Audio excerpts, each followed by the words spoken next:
The automotive industry is moving in bold new directions. This time of transition will redefine mobility and have profound impacts on your company, the industry, and society. The rapid rate of change presents challenges and opportunities to every aspect of our work. From the local factory to global headquarters, you are planning for the future while keeping pace with the present. You need independent, unbiased research, collaboration, and strong relationships to thrive in this ecosystem. The Center for Automotive Research brings organizations large and small together to tackle tough questions. Car research provides a roadmap to turn today's challenges into tomorrow's opportunities, contributing to the economic vitality of all. Together, we can create a vision for a sustainable future.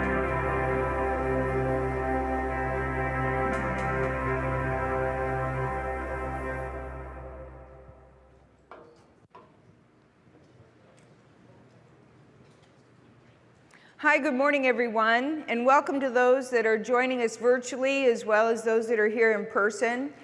What a fabulous day it is. We're in for a great week here. I can't tell you how happy I am to be able to see all of you. And what I've loved so much is just being able to chat at all the various events and be able to see faces and be able to talk about some of the things that we've been through.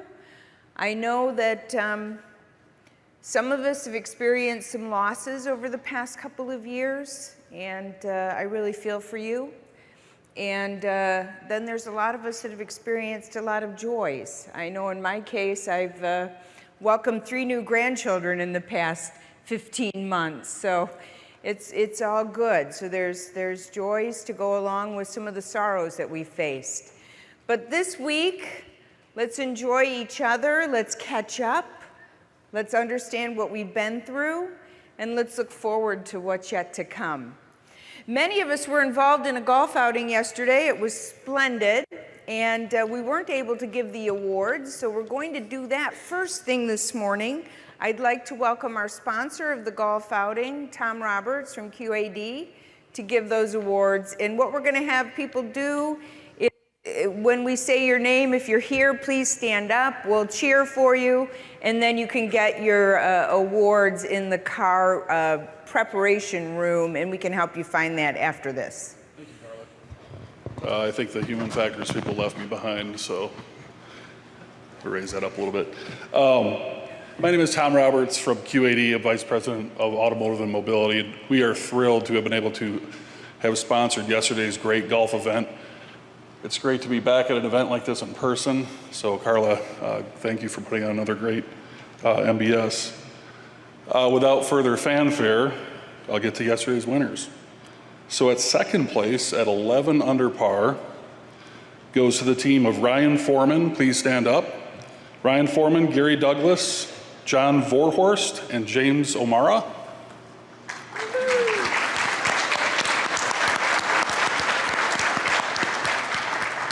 At first place, at 13 under, goes to Fernando Garcia, Carla Bailo, Gary Chattel, and Sue Bai.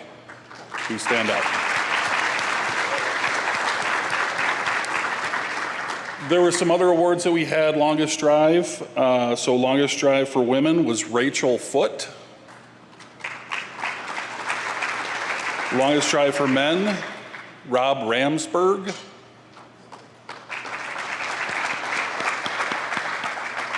Closest to the pin was Jim Cook.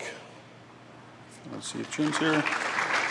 And then longest putt, we had a combo of Mark Heinlein, Mike Coker, and Joseph Buzo. So thank you for everybody who participated in yesterday's event. Again, we're very thrilled at QAD to have been able to support that and support CAR MBS as a whole. For those who have won prizes, they will be outside of the QAD booth right out here in the hallway, and those could be collected out there. Finally, there was a National Guard ball marker that was left on the course. That also is at the QAD booth. So again, if you lost a National Guard ball marker that is at the QAD booth as well. Carla, thank you so much. Back to you. Thank you, Tom. Appreciate it.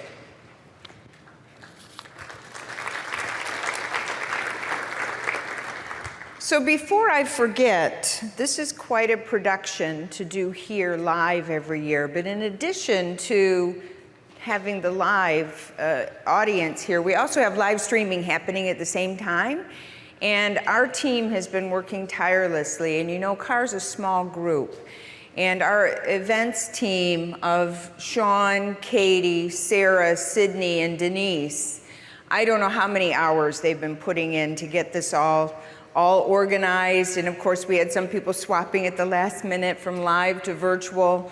So I'd just like to recognize their efforts, and if you see them, make sure that you thank them for all their hard work. I know I'm doing it nearly every day. Before I start with Swamy, those of you who know me know that I typically have an acronym that I use some different words to talk about what's happening in the industry.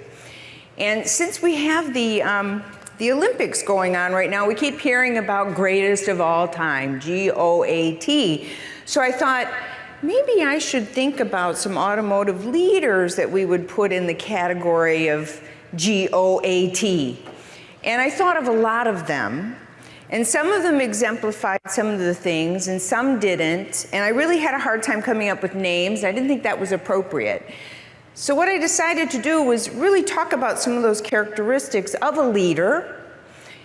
And we'll be hearing from a leader shortly, and we'll be hearing about authentic leadership in our closing keynote today. But what are some of those characteristics that go with the letters of GOAT? So the first one is G, and the word I came up with was glow, which is probably an unusual word.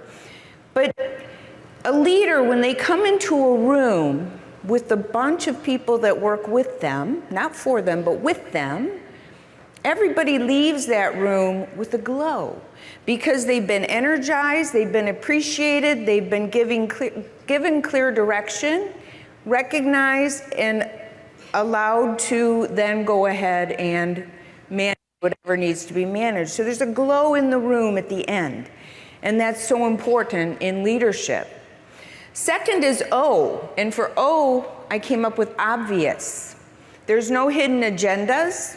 Direction, again, is clear. You're obvious with your intention to people, and you're very genuine in the things you say.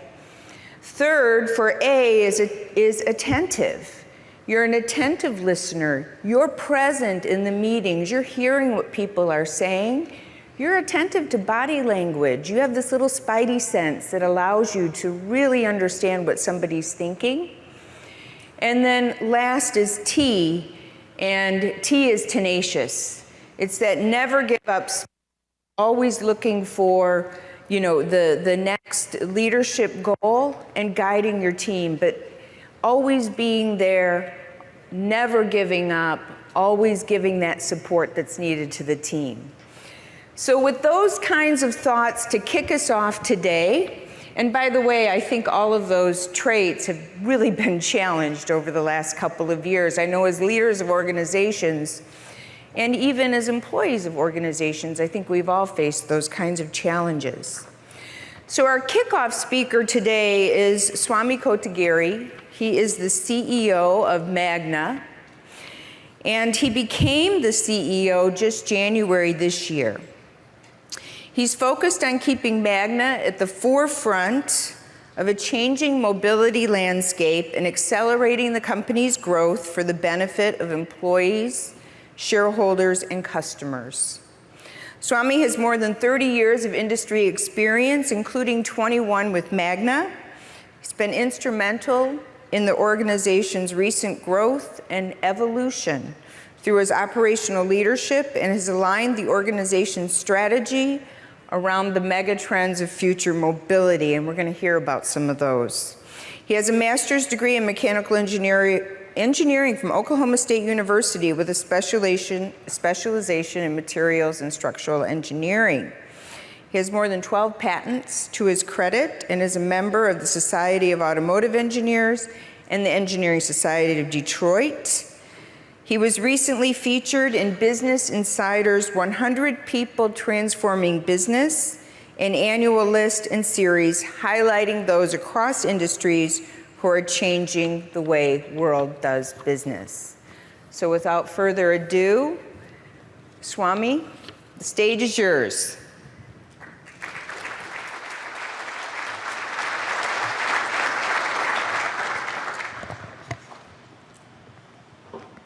Good morning, everyone, and even to the virtual participants. And thank you, Carla. It's really great to see you, and even better in 3 dimensions.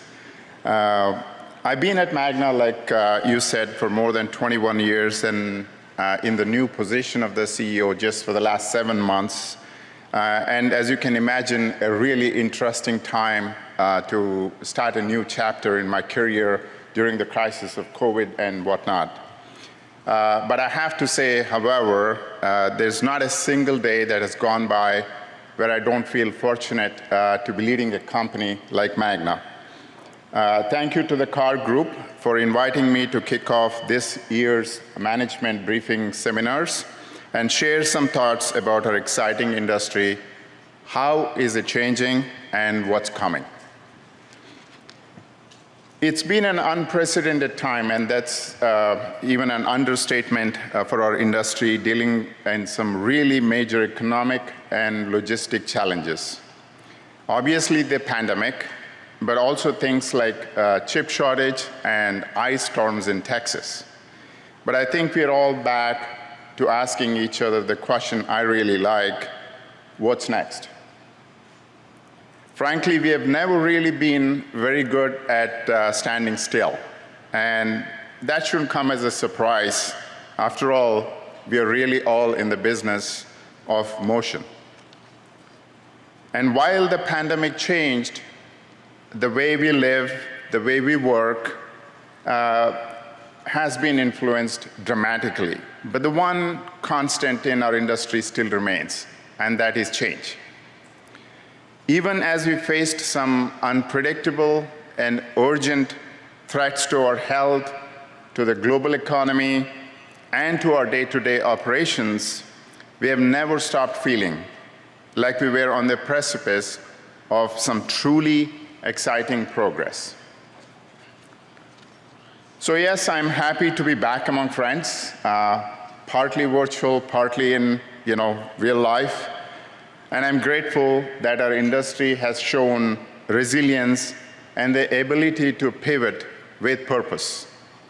But more than that, I'm really excited and really optimistic about the future for our industry. We know that mobility is evolving fast and at an exponential pace, faster than ever before.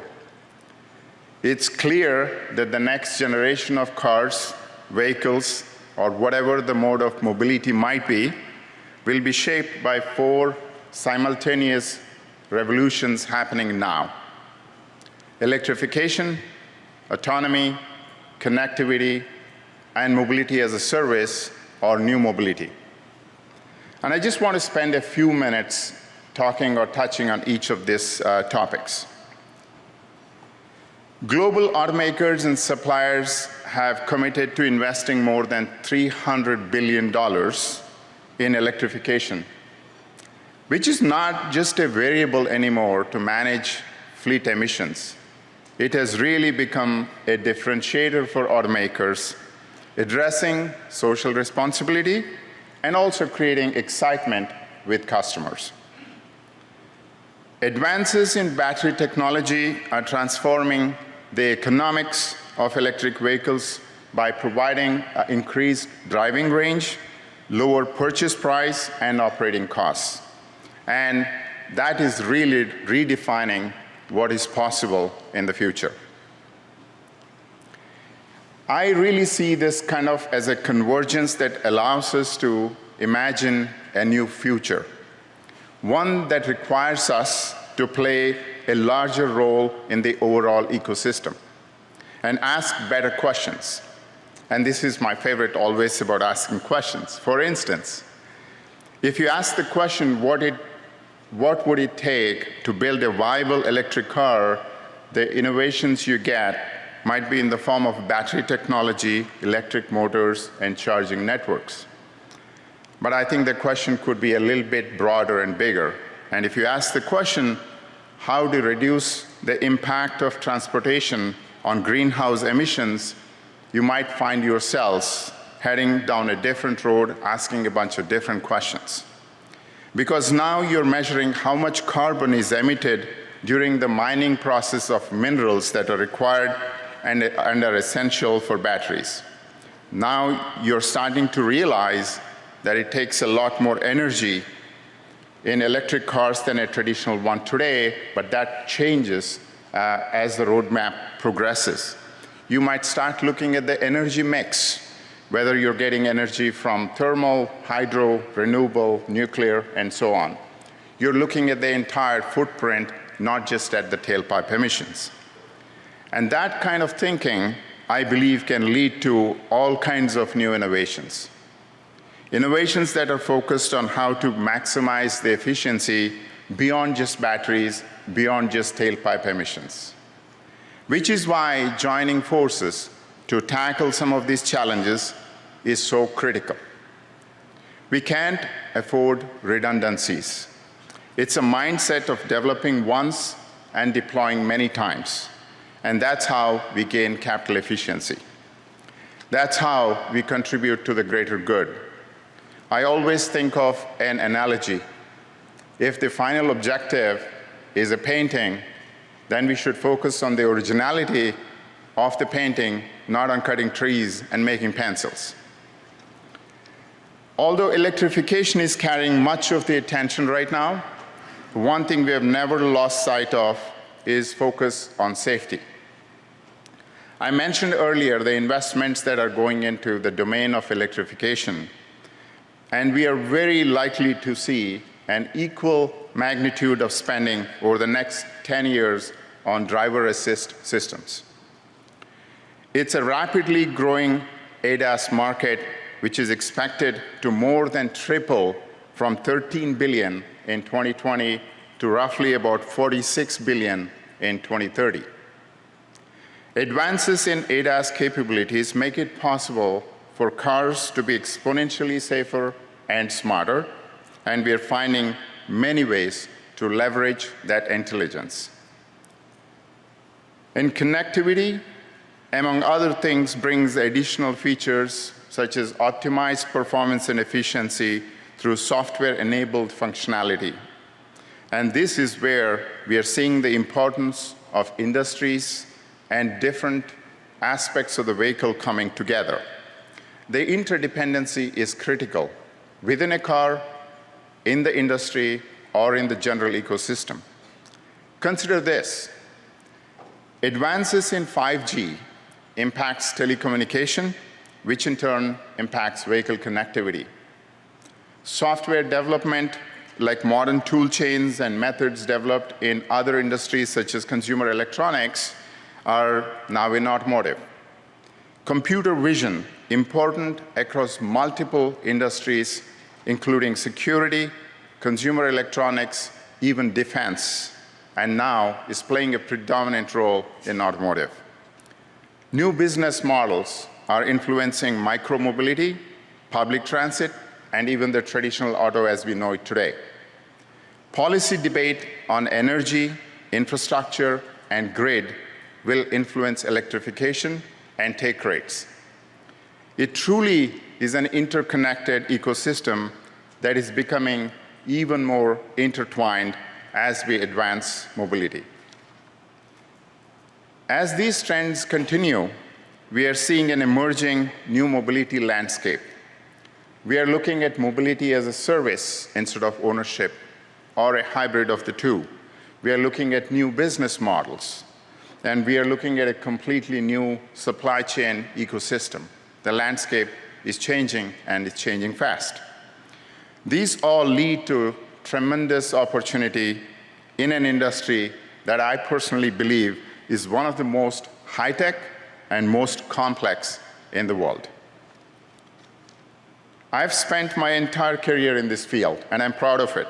And I can't think of a more important or dynamic time to be in automotive, with its outsized impact on the economy and society at large. That's the reason we can never lose focus on mobility being economical, efficient, safe, and of course, fun. But the car isn't the only thing that's changing. So too are the factories that manufacture them. And in our industry, we're able to do what we do because we treat manufacturing as a competitive advantage, and our plants are really technological canvases where employees can thrive and creativity comes alive. Let me share one example with you. At Magna, as an example, we are looking at teaching robots adaptability with the help of camera system that enables the robots to see and accurately find small parts with human-like dexterity. The robots are finding the 63 pieces that make up the complete assembly for a door latch, a complex system, although very small to see, to produce, and is a really big challenge for the next generation robots. This is an industry-focused R&D from a blank sheet of paper to production and scale. And you have seen robotics and applications in medical and other industries. So these are applications that have been learned. And this is the example I'm talking in terms of interdependencies and the ecosystem. So you don't have to reinvent the wheel. How do you find the right application? Identifying, developing, and implementing new technologies that can transform our operations, like data analytics, machine learning, advanced robotics, and so much more, all focused on helping us build smarter operations. No matter how much the next generation technology we develop, the truth is that none of it works without a next generation workforce. Data analytics is really crucial, but someone or something has to create the data first. This is something I think about a lot. Smart factory or smart operations of the future, and some call it Industry 4.0, it is about eliminating waste and redundancies, a process of continuous optimization. It is about systems thinking and understanding the interdependencies of the system. That is the future. And how do we recruit, retain, and develop the talent we are going to need to power this future? Well, we can start by looking at how we built the workforce and where we are today. There is a very implicit linear understanding of I do ABC, you do XYZ, and we bring it together. But we are looking at a completely cohesive, interdependent system going forward. We are asking more of our workforce than ever before. We are not just looking for people to operate machinery, follow instructions. We are asking them to drive change. It is not about hierarchy. It's not about linear relationships. It's about being able to work together. It's about a continuous feedback, learning loop. And the only way to get there is by having organizations that are continuously learning, continuously cooperating, and work in this development loop. I just want to share a small story with you. We have a research engineer in Troy, Michigan location. As an undergraduate student in Asia, she was working in natural science research lab, and one of her teammates had a neurological issue that caused his hand to tremble. And it resonates with me as an engineer who like breaking down things, breaking down problems into small pieces and putting them back together. So she naturally started to wonder where and whether it would be possible to develop gloves that could cancel those tremors and help her friend work more comfortably. She went over to the mechanical engineering, found a professor in robotics, got every specialization together, and this led her to discover the field of haptics, the technology of touch, as she calls it. She went on to switch disciplines to mechanical engineering, came to the US, got a master's degree in the University of Michigan, and guess what? Now she's working, developing object tracking algorithms on one of the building blocks of autonomy. And these are the type of people we really want, and this is who we need. People who can take apart complex problems, passionate about discovery, talented in a number of scientific disciplines, at least understand the existence of various scientific disciplines, and committed to turning these big ideas into real progress. At the same time, we have a critical need for people on the manufacturing floor to help make it happen. The science of manufacturing has to be found again, which means we all need to be champions for bringing more awareness and introduction at early levels and at all disciplines in early education. Manufacturing is really cool, and it's incumbent upon all of us, all the leadership and the industry, to show it to people of the next generation. The people we are looking for to power our company, our companies, and our industry, they're not in it just because they're passionate about our respective bottom lines. Yes, that's one factor. They're passionate about the mark our work can make on the world. And in order to reward their passion, we need to stay focused really on that big picture, the painting I talked about. I think that's an important part of the leadership. I think, Carla, you explained, maybe you can find an acronym to add to that. That keeps the sense of the vision. How do you make it obvious? How do you explain it to people so they feel alive and well at the company and across the industry, so they come out with a glow when they say, I work for the automotive. We are advancing mobility for everyone and everything and can truly change the world, sometimes in ways we don't always even anticipate. After all, mobility can shorten distances by helping you get farther in a day's drive than you could before. It can give back time by making the driving experience freer inside the cabin. It can allow people to be in places that once seemed too far away and do things that they thought were impossible. And it can make it easier for us to be together. Mobility is really about freedom. As I close today, I leave you with a few final thoughts. Our collective commitment to sustainability has to go beyond electrification and cleaner operations. Let's ask ourselves the bigger questions. We also have to have more collaboration. Working together gains capital efficiency and benefits every one of us. Do what's essential. From policy and common standards to infrastructure changes and all of the technology advancements in between. We have to keep manufacturing thriving, and in this new era of cooperation and partnerships, this is where industry and academia coming together can play a vital role in developing our future workforce. And finally, we all have to be champions of our industry so that we continue to attract younger generations who want growth opportunities and expect more from leaders. They want to be engaged and emotionally connected. They are pushing for change in the market and in the workplace. It's up to us to show them that we are doing some of the most important work for the future. We are making a difference for our industry, our families, the future generation, and of course, our planet. Thank you all for your time and attention. Thank you again, Carla, and the CAR Group for having me join this morning.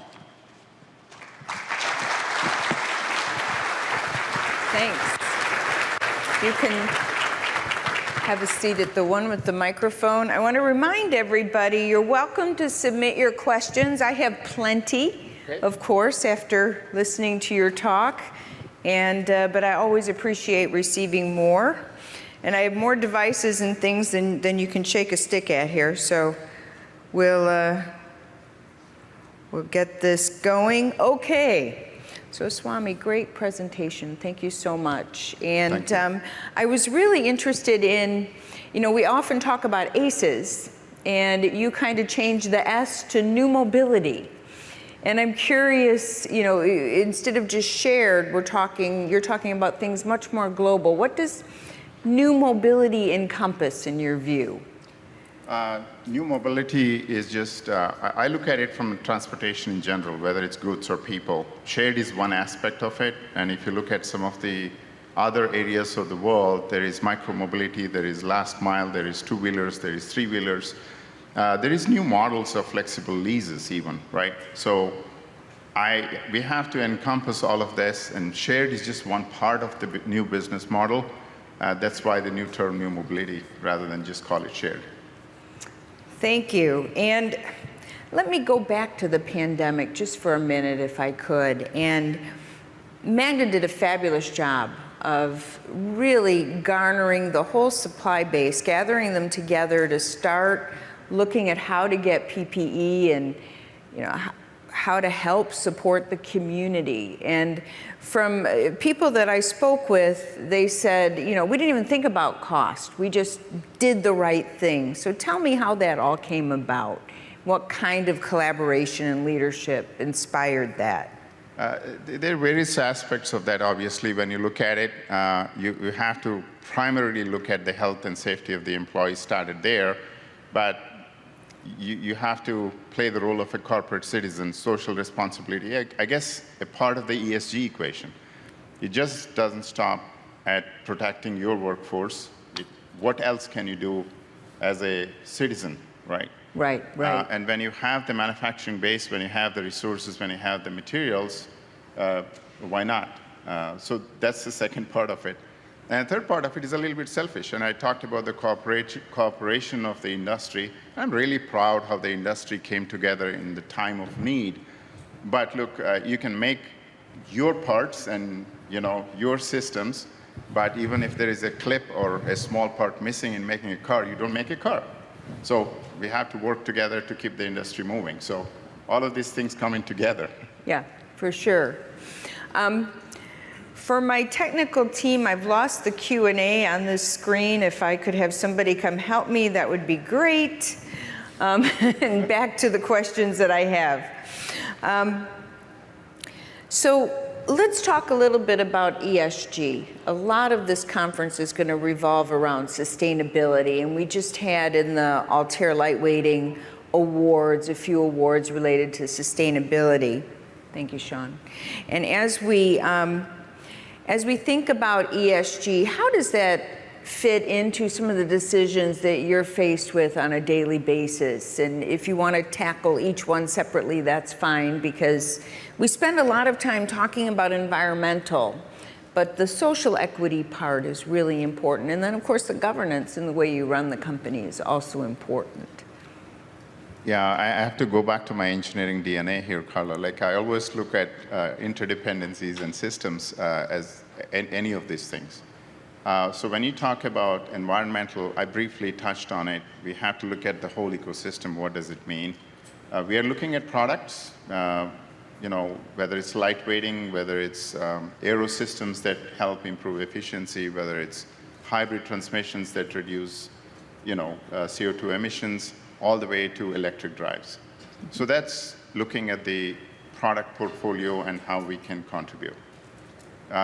If you go a step back into the value chain, you're looking at the type of the materials, where you get them, how do you process them, which means you get into now the factory floor. It starts, as a fundamental culture, looking at waste and redundancies and recyclability, all the way to looking at air leaks and how do you stop them? How do you effectively use water? Where do I get the materials from? And the workforce, the fairness, the equity, the ability to help them learn and develop. We are looking at diversity and inclusion, right? Our board has, is a great example of diversity in terms of gender, in terms of ethnicity, in terms of just the different fields they come from.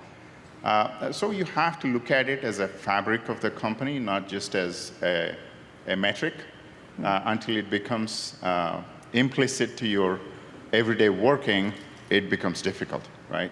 And I don't even think the G part is it's a requirement. It has to be inherent, like the ethics and the morality, not just from a company perspective, but as a human being. And I think if you address that, you would have addressed ESG. Obviously, you measure. Like I said, being an engineer, you have to track, monitor, and measure, and continuously improve. But that's how we look at it.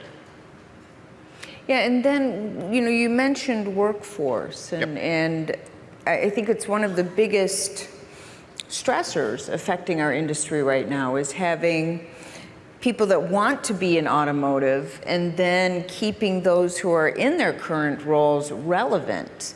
How are you managing to keep continuous learning, to make learning a part of your company culture? Yeah. The learning has been a very intrinsic part of Magna culture.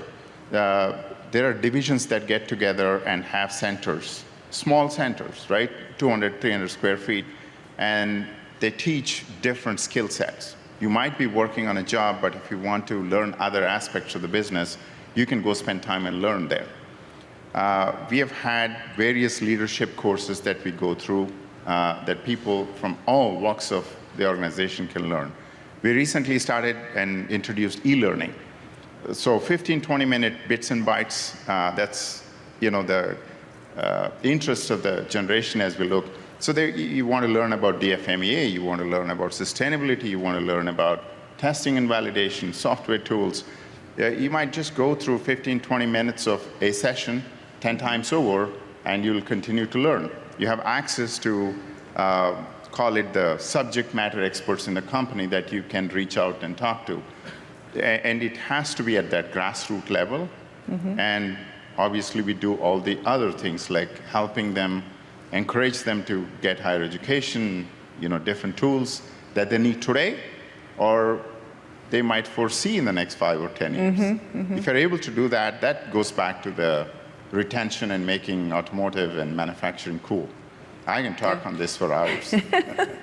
Yeah, and you and I both share, that same technical background. So yeah, we think it's really, really cool. But what can we do to make kids think it's really, really cool? What can we do with, let's say, middle school students, or how is your team getting involved with the local communities? That's some of the best times I have when I talk to the schools and colleges and so on. We've had 60, 70 interns just going out of our building alone over the last week or so. I have to tell you a story. I think this was a few years ago. Actually, I'm dating myself, but I was in a 5th grade classroom talking about science in automotive. And I was trying to explain a topic. I won't get into the details. And one of the little girls asked me a question, and I tried to explain to her my view of the car and why it's important and so on. And I really applaud her, and I still keep in touch with that girl. Today, she's finished pre-med.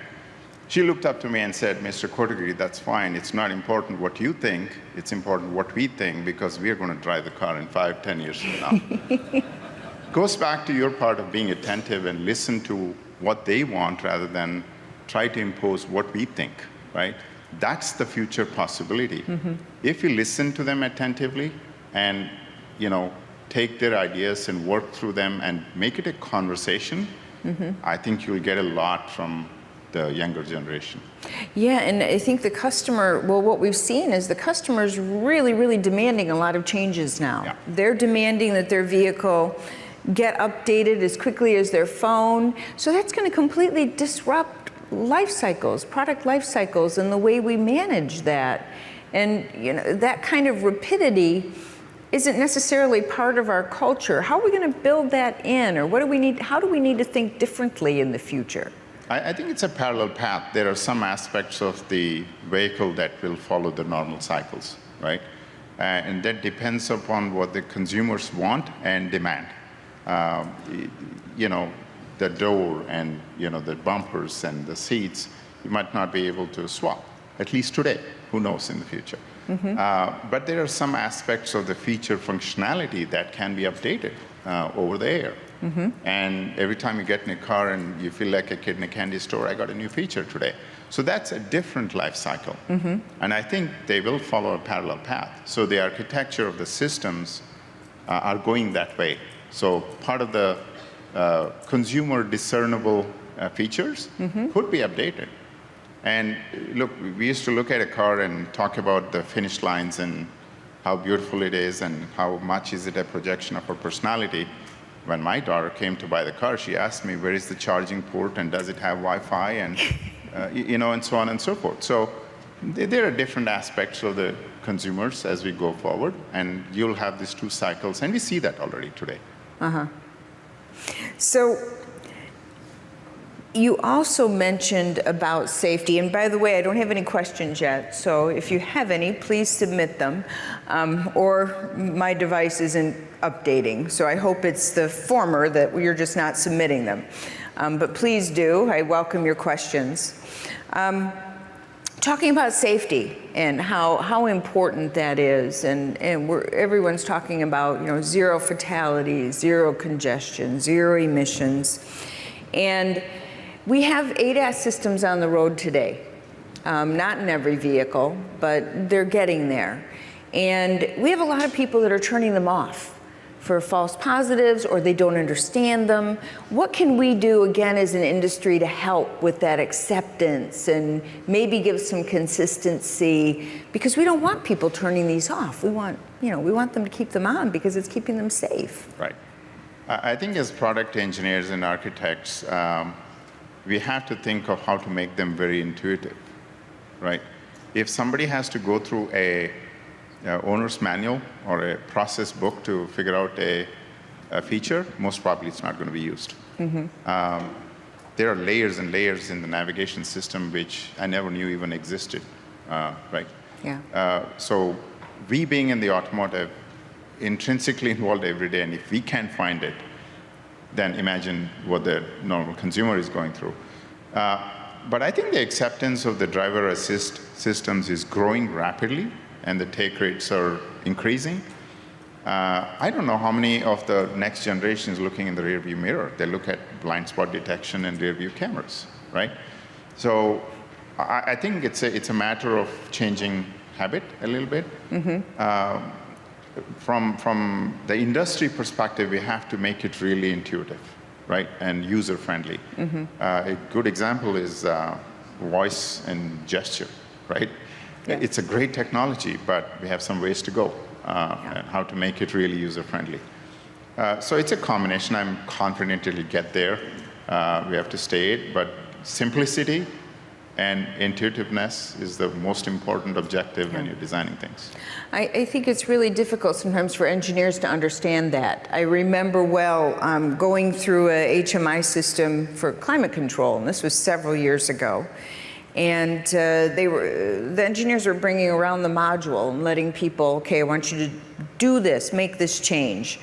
So I started to go through the menus, and it was 5 steps, whatever it was 5 steps. And I said, this is not acceptable. And they said, well, wait a minute, it makes perfect logical sense. Yes, it does to an engineer.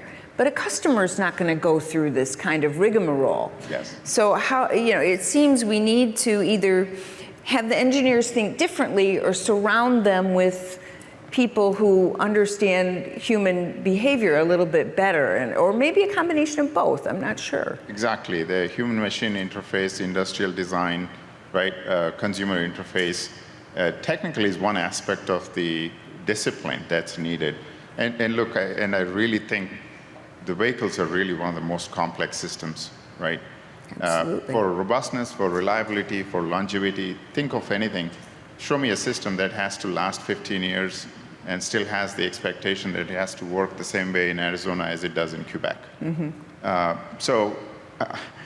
Again, I'm being biased as an engineer and defending my creed of why they do certain things, but it is a very complex system. But your point's well taken. If you don't have that understanding and the consumer interface simplified, it'll be a difficult acceptance.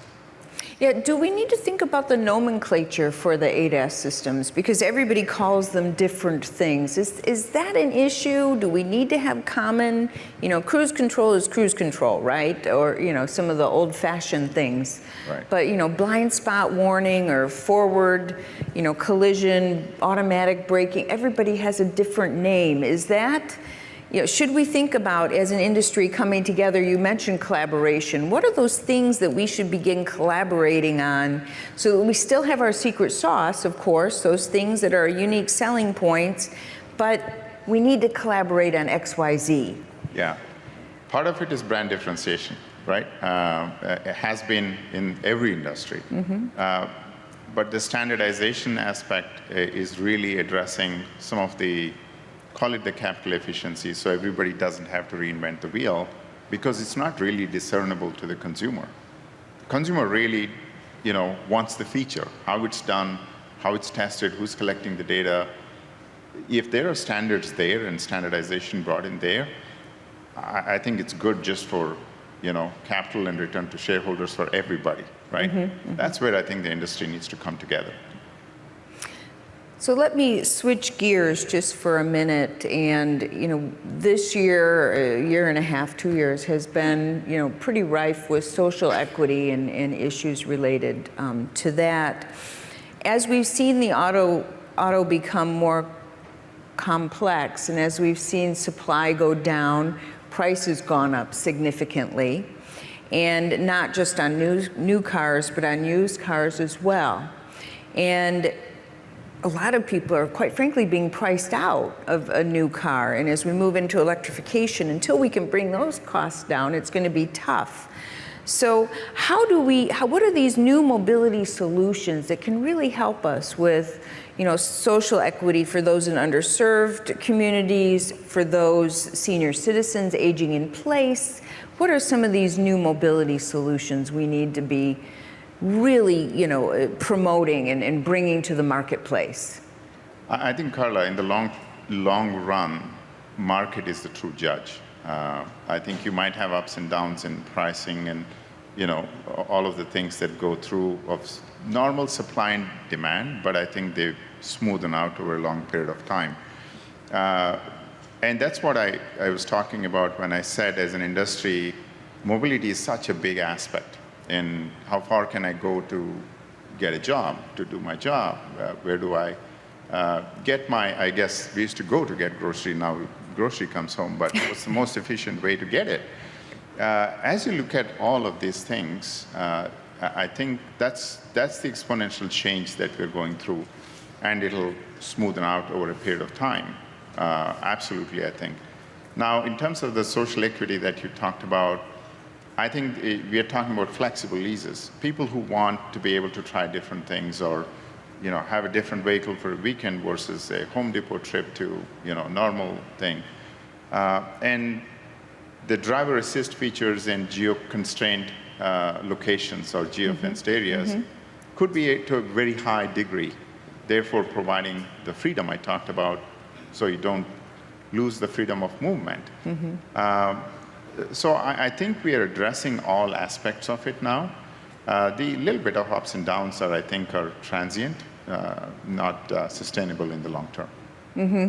Yeah, I think, if we think about how we can provide rides, and it's not just up to corporations, it's not just up to government, but we really need to work together in these public-private partnerships to figure out some of these solutions that are going to be resilient and going to be really able to allow people to get to work, to get to school, to get to health care, all of the things that contribute to quality of life. Yeah. Kind of the last question that I want to talk about is, Magna's been on an acquisition roll lately. The latest one, I think, being Veoneer. Maybe there's been another one since, and I missed that announcement. But tell me about some of these acquisitions and why they're important to your portfolio of offerings. Yeah, I wouldn't call it a role of M&A. It's actually a very deliberate strategy that has been discussed for years, right? And if you look back into the public discussions we've had, we always talked about filling the product portfolio gap addressing the megatrends that I talked about today. And it's a normal business process. So one of the things we felt was important to have in scale, in manufacturing knowledge and so on, was the electric motors and the inverters for electrification. Mm-hmm. Although we had the overall system knowledge and we have launched some e-drives, in different parts of the world, learning the value chain, we felt that was needed. Therefore, our joint venture with LG. And again, going back to how do we use the capital the most efficient way, mm-hmm. right? Mm-hmm. We felt we needed scale, and that was the best way to do it, so that was one. The other example, software. Feature functionality in various products, software platforming becoming important. Mm-hmm. Our way to address new entrants. Magna is a little bit unique in the sense we contract manufacture vehicles, we do full vehicle engineering, and some of the new entrants are looking for speed to market. So we can provide a lot of systems. We can provide an entire powertrain, entire ADAS system, seats, body and chassis, mechatronics, mirrors, lighting. We can put the whole vehicle together. Recently with Fisker, we are actually providing the electrical architecture as a basis, right? So if we sit back and look at it, we felt the software stack was important, right? And the ADAS market is a fast-growing market. Its scale is important. Once you have a platform, how many times you deploy becomes important to be profitable. Mm-hmm. So that was the logic for Veoneer, right? Yep. So if you look back over the last 3 or 4 years of our Investors Day and read between the lines, it was clear. Well, Magna's doing some fabulous work, and with your leadership, it's going to continue to do great things.